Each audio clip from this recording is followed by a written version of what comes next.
Alrighty, so I just checked out the new film that came out this past weekend called Priscilla. It is based on the story of Priscilla Presley and her husband, Elvis Presley. And I find it a very fun story to be released 1 year after an Elvis biopic just last year.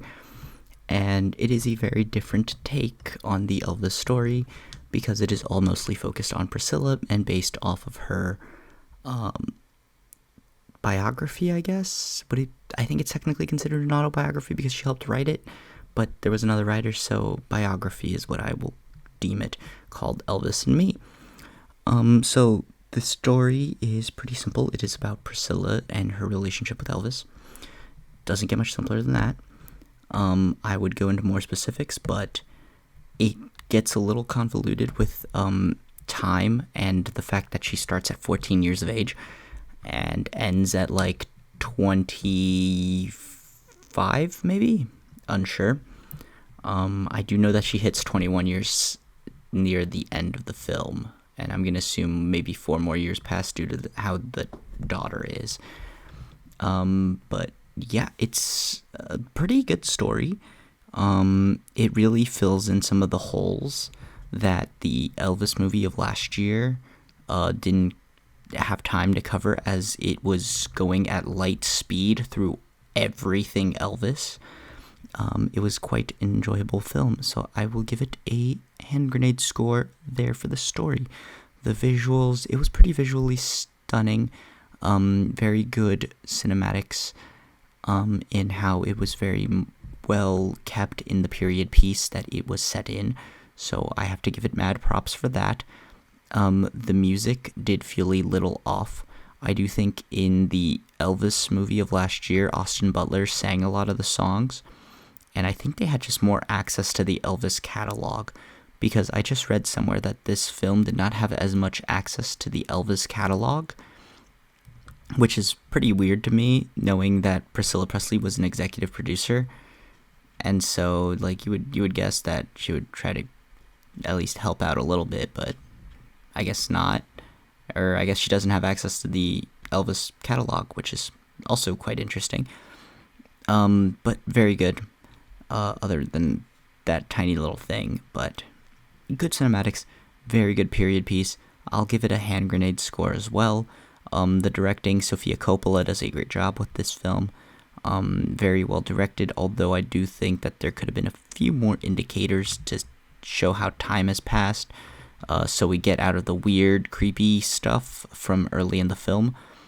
But yeah, pretty well directed, but I'll have to give it a Hot Pocket score here. Acting, this is where the movie shines in its two main performances of Elvis and Priscilla. Elvis being Jacob Elordi, and Priscilla being Kaylee Spini. I'm going to double check that, but I'm fairly certain I said it right. Those two performances are absolutely fantastic and are what carry the film. Kayla Spani. I was so close. Those two performances are very good and carry the whole film throughout the whole thing. In all honesty, I do think that Kaylee is my frontrunner for Best Actress at the Academy Awards. Her performance was really the only one in the lead actress that really made me feel something. A lot of others just fell a little short, but it's a good time. I really enjoyed this film. Acting is a solid hand grenade score. Expectations and experience, I didn't know what I was expecting.